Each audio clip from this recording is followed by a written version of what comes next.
Welcome to another edition of the Joe Judge Report, brought to you by Stop & Shop, the official supermarket of the New York Giants. Bob Papa, two-time Super Bowl champion Carl Banks. Giants on their bye this week, coming off a huge win against the Raiders to go into the bye. And as always, we're joined by the head coach of the New York Giants, Joe Judge. And, Coach, one of the things that you guys were able to do in this football game was start fast. Opening drive, you take it down the field, you score a touchdown. You have to love the early execution that you showed. Yeah, absolutely. We knew this team was a very balanced team. They had the ability to run the ball on you, throw the play actions, work for the shots down the field. But really what they can do is bleed you to death through the course of a game. They stay very committed to the game plan. Richie's doing a really good job managing that team right now. But just offensively, there's a lot of weapons. And the key to these guys really being able to have a fast start and play from ahead. We emphasized that to our team throughout the week.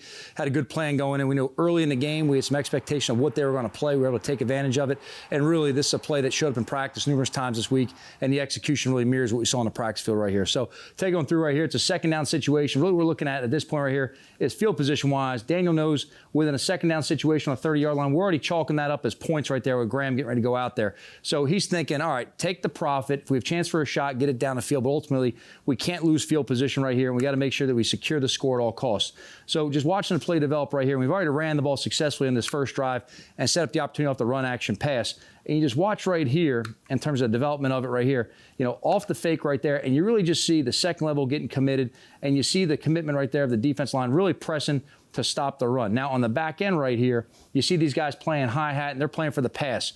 Good scheme right here. Just understand how they're going to cover it. And really, we're going to clear out the corner on this one right here and then take advantage of how they're going to match and carry, all right, with how they're carrying the seam player right there.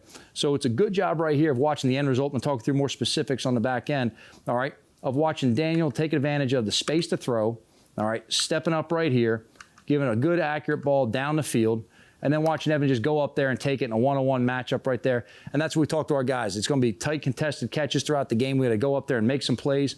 We had some opportunities to go ahead and get the ball to our receivers in the game and tight ends. They made good catches that were very productive for us for first downs and touchdowns right here. It was a good play. And again, you talk about Evan making the play, but again, how it takes all 11 going to the back end. All good plays start with good fundamentals, but all good passes start with good protection right here. So we're watching right here again, as Daniel opens up and on the fake, you really see the wall being built on this side right here. And then Will does a nice job of moving his feet and staying engaged with the defensive tackle coming back around. Now, on this side, we talked before about really helping tackles right here, okay? And, 98 for the Raiders, he's one of the top in the league. He really does a great job of penetrating and getting up the field. And he really wants to go ahead and beat you with speed around the edge and turn it and flush it into the penetration coming through the middle. It's a good job of both sides working together. And here's Will right here really playing firm up front to set that. And Nate's going to overplay the inside a little bit here. And you watch Eli come off and get a good chip right there to create the double team. Really puts Crosby here back into a spin inside. Nate's going to retrack and build that wall together.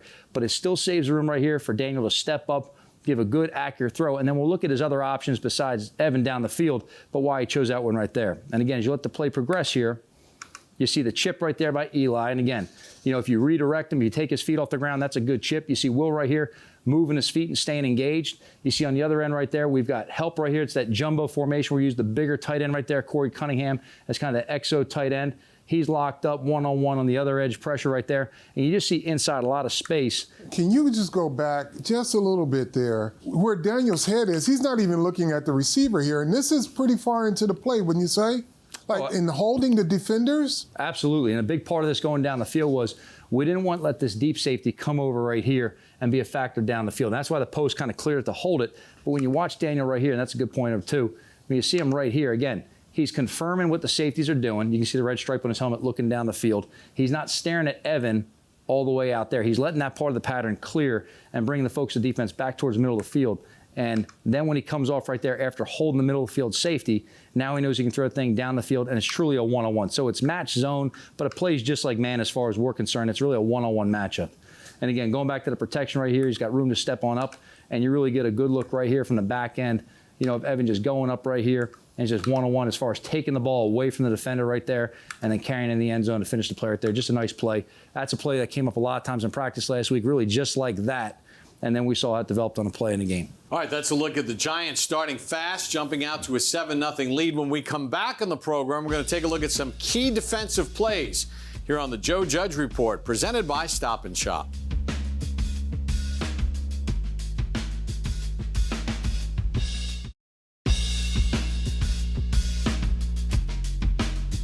Back Back here on the Joe Judge Report, presented by Stop and Shop, we saw Evan Ingram with the touchdown catch and what went into that play. And Carl, there was a big point in this ball game. End of the first half, Raiders are driving, and the Giants hold them to 3 points, knowing that the Raiders get the ball to start the third. Defense came up huge at the end of the first half. Absolutely, and to be opportunistic at the end of a half is something that we've seen go by the wayside, but this week they were able to keep them out of the end zone. Coach, and that kind of carries over. You hold them to 3 at the end of the first half, and you know they'll get the ball to start the third, and then your defense comes up with a play to really jumpstart the entire stadium. Yeah, well, that was a big focus for us right there. We knew they were getting the ball back. They just closed out the first half with a field goal. We had to make sure they didn't get that swing, either getting 2 field goals or a touchdown, make it a 10-point swing before we had a chance to get the ball back, really, and have a chance to score. So we talked to our defense about starting fast, getting them off the field, getting our offense a chance to go out there and execute right there. Offense started the first half fast, want to give them an opportunity to start the second half fast as well. But it really begins with the defense getting them off the field. And this was really just a great example right here of guys coming together. And, throughout the year, seeing a lot of progress, our defensive backs, our defense playing together as a unit, as a whole. And we got a lot of guys who have had hands-on balls earlier in the season and didn't quite come up with the interception. That's really started turning our way lately. And guys finishing with a lot of confidence and really just playing aggressive on the back end. This is a good shot right here. All right, talking about a third down situation. And we're just going to see right here, and this is going to be just a good example of really the technique taking over. And you work pre-snap on some disguise, and there's different things you can do to do it. This guy right here is one of the best in the game in terms of pre-snap information, really knowing what you're giving him and understand how he can digest it and use it to his advantage. Now, 13 Renfro, this is one of the top targets, for Carr all the time. And he's always looking for the matchup he's got on that. So this really came into us as far as just the matchup base to finish this play. And as you watch it, we're going to see the rotation right here with the rotation of deep field safety. And then Zay's going to come on down right here in this defense and play it as a seam flat player, meaning you got deep third coverage over top right here. He's really playing anything in the seam and then breaking through the flat. So as it gets matched in this instance here with the clear out by number 1, he basically ends up becoming the man-to-man cover guy and anything out breaking by number 2. He does a really good job still being zone type coverage of seeing it with vision on the quarterback, but then making the break at the right time when the hands come off the ball. Now, Carr sees it more as a matchup he's trying to take advantage of. So when he knows Renfro's coming on, the safety rotating down, he's saying that's something we've hit 1,000 times. I'm going to take advantage of that and get the first down and move the sticks. Really what it ties into is we get enough middle pocket push from our defensive front to make him throw off his back foot. So the ball's a little bit off target, just a little bit behind, enough that Zay can really make a good break. Zay sees it, comes downhill, secures the catch, and end up getting 6 points out of it, 7 with the extra point. But watching as it develops right here, and we'll start with just the rotation of defense. So right away, post-snap, all right, you see Logan jumping on back right there and Zay rolling on up. Here comes the pressure of Darnay off the edge right there, trying to go ahead and occupy another receiver and just make the ball come out a little bit faster. You see the pressure inside off their game right there by our defensive front, and just that little bit of pressure forces the quarterback to throw that thing really with his momentum going backwards, and it makes a big difference in the accuracy of the pass. As you watch Zay on the back end right here, as he rotates down to his landmark, his vision's on the quarterback. Now, he periffs and he understands what's going on outside, so he knows when one clears, he now has 2 breaking out in this call right here. So once that happens, Adoree's got 1, Zay's got 2. When the outbreak from the receiver's coming, you see the motion right there of the quarterback, and here comes the break with vision on it right there by Zay. He does a great job of getting his body in between the receiver and the ball. And at this point right here, we talk about it all the time, it's our ball or nobody's ball. He does a great job of coming down with it, finishing the catch, and then getting in for 6. And again, the coaching points on our guys, we're never blocking behind the ball and getting a penalty. We're going to go ahead and escort him into the end zone. Anything that comes along the way that can go ahead and stop his progress across the goal line, we'll block. But want to make sure we get all hats in the end zone. It's a great example right here of just good team defense, getting into a third down situation, getting enough pressure to put the throw off target, and then capitalize an opportunity right there with Zay. And obviously, the pick 6 jumpstarts the football team and gets the Giants points on the board. Coach, in the fourth quarter, obviously the game is tight. Your defense comes up with another huge play. They wind up missing a very short field goal, but Logan Ryan's discipline on a third down play, not only does it save a first down, but who knows, maybe the guy breaks a tackle, goes in for a touchdown. Let's go through this play. Right, so again, this is a third down situation. We're in a man coverage, and there's always certain plays within the game that kind of get buried on another play, maybe a bigger highlight. And this is one of those plays right there. You talk about it. This sets up the key plays down the way that helps us win the game. So you see Logan in this situation right here. He's matched up right there on Josh, who's flexed out a little bit wide in the formation, the empty formation, and he's got a man-to-man. Now, look, it's third and medium. So you're looking at that 5 to 6 type range right there.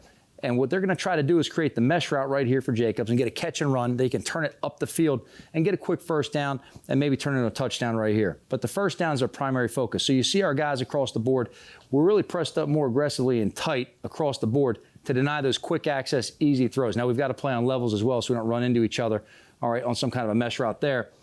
But as you watch Logan on the back end, this is a good example of the technique he's playing, the awareness, and then the finish. All right, we talk all the time, make him snap it again. This situation here, you get down the low red area, a lot of times people figure, well, they're going to score anyway, let them go. Our philosophy is make them snap it again. And you see Logan at this point right here, good recognition right away. He's going to get in a trail position on the man, and this is what we call tailpipe right here, just like a dog chasing a car, get in the tailpipe and just keep on following right here. So as they're going across the field, these are really the picket fences that are trying to create the traffic that he can't get through. When you see Logan, if he plays high, he'll end up bubbling over top. This would be a quick, easy catch and run, possibly in the end zone for it. Logan's discipline, his technique, he stays in that tailpipe relationship right there, just like he's holding on to, his jersey going on through the traffic. He stays away from the traffic and the pick routes right there they're trying to set, and then he puts himself in position where now it's about is finishing. And they go to him right there on the catch.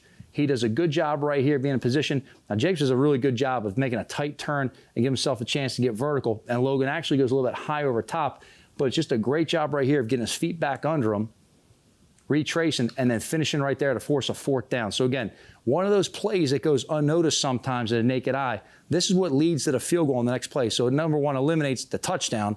It leads them into a field goal. They missed the field goal, and that's a huge swing for our team right there. And, Coach, two things that came out on this play. You talk about the mesh route, but if you look at the jam at the line of scrimmage, to just flatten that receiver right at the release point there gave him a chance to get in the tailpipe, right? Absolutely. Absolutely. Because they give him clean release right here. This is how we can create our own traffic, right? So they want to go ahead and get a clean release here. He gets free access there. Now Logan's behind in the race because they're gaining that separation on a horizontal path. So really, A-Rob right here, just by getting hands-on and creating some traffic, and then Logan getting in there thick on him as well, it keeps him out of the fray. So you got him pressing on the line, Logan jumping down aggressively, and that really creates that tight match as he gets in that tailpipe technique. Now he can stay out of all that. Now he's in a position to go ahead and finish, get him on the ground, and that's a big-time play for us. Yeah, the Raiders would wind up missing the field goal in that situation.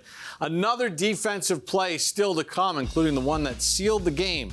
We'll tell it to you after this on the Joe Judge Report, presented by Stop and Shop.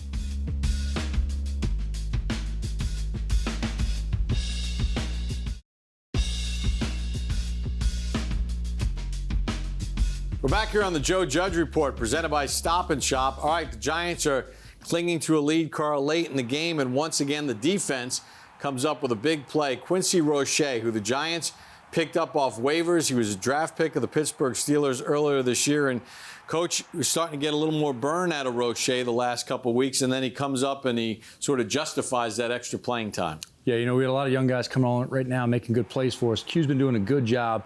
Something we liked about this guy coming out of college was he had a really high motor. That showed up in his tape from Temple and Miami when he was down there. And the high motor really is what stood out about this guy. And he practices every day that way. He plays that way every day. And he's starting to be very productive for us on the field. But this play for us is about a couple things. One, the situation talked about a second ago, just make him snap it again. Make them finish the game. And you talk through this 2-minute situation, there's a lot of things that come on up, and it's, do you start calling your own timeouts to save time for your offense to have an opportunity? And sometimes you say, you know what, just make them finish the game. Let's make these guys operate as they're trying to speed up their offense. This is really about the coordination right here of the coverage and the rush and how we're able to make a play. And we're going to start on the back end right here and just how different things take away different matchups and opportunities for the offense. We're going to watch Carr's eyes before we talk about our coverage right here. And right when the ball snapped, you look right away, and the first thing his eyes do is they come to this part of the field. And this is just a good job right here. We've got a man match down here, but you see Logan playing over top to give extra help over top. And right when Carr sees that right there, really that double team, knowing where the help is, he's going to bring his eyes back inside, and he's looking to go back across. Now, in this defense, we're matched man across the board, but we've got high help and we've got low help right here on the hole after he plays through his man responsibility. So as he's playing this here, Carr's really looking for it, and you see this, because of where the help is right here and where the bodies are, there's not an easy access throw for him. And that makes him hold it just a hair longer than he wants to, all right? And that really gets Q home right there on the rush. So as we go through the, rush part of it with Q, let's go ahead and start with the other complementary part of it. So we're going to watch Trent Harris right here at the bottom, all right? And the way this fits together is Q in this rush right here had the chance to bend and chase, and Trent was playing more of a push right there to compress the pocket. And how they work off each other right here, and the fact that Trent gets such good push right here on the tackle and drives him back into where the quarterback has a chance to step up, that right there prevents him from sliding up in this pocket and having Q run on by. And be able to get that kind of surge, that directly ties into the rush path of Q. He puts his helmet on the balls, will teach you bite the ball in the tackle technique, ends up jarring it off, and it's just a great example of vision on the ball with Leo, Trent, and Logan all run at the same time to go ahead and recover that fumble. And at this point right here, it's just get on the ball right here, get in the fetal position and protect it and end the game. But as we watch it from the back end right here, again, how the different elements tie together. And you're watching here defensively, all right, just the patience on the line of scrimmage, not to overreact and give them up, free access. And you watch right here with Bradbury, all right, as he's patient to let the point man clear. You watch Adoree right here come out of the stack, all right, match the men. And as Carter comes back and looks, he's got two good matches right there, man-to-man, all right, and two of the top receivers where we've got inside help. And we've got the outside eliminated with inside help waiting right there to help and take him out of that read. As he breaks out, we got a defender right over top. He's already taken out his quick read over top with Logan showing help over A-Rob. And then as you work back in again to the rush, all right, Reggie comes in, does a good job. He's a heavy rusher. He occupies the two inside guys right there. We're able to create the single matchups right there with Trent for the push like I talked about a second ago, but then just going to Q and his technique on this rush right here. And we do a drill in practice, all right, almost every day. And it's very, very common. Every team does it. It's just working the fundamentals of the rush. And we just put a giant hula hoop right here, okay? And all they're working on doing is rushing around that hoop and staying as tight as possible to it that you can turn, dip your pads, keep your balance, and then accelerate on off. And at the top of it, you really just put a dummy right here that they're going to go knock and simulate a tackle on right here. But it's all about staying tight to that hoop, all right, and working your fundamentals of your body lean and staying on your feet through the contact.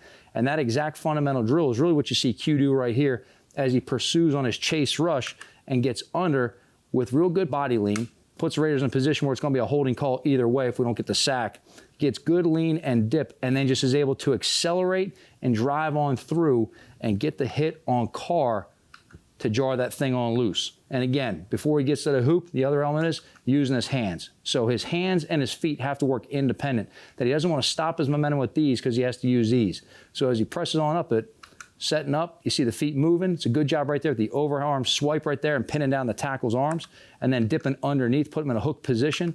And then there it is right there with just a good finish and hustle, good vision on the ball, and good team defense getting there and closing out the game. All right, Coach, we appreciate it. Look forward to seeing you after the bye. Appreciate it, guys. Thanks, Coach. That's New York Giants head coach Joe Judge breaking it down for you. We'll put a bow on this one when we return after this here on the Joe Judge Report presented by Stop and Shop.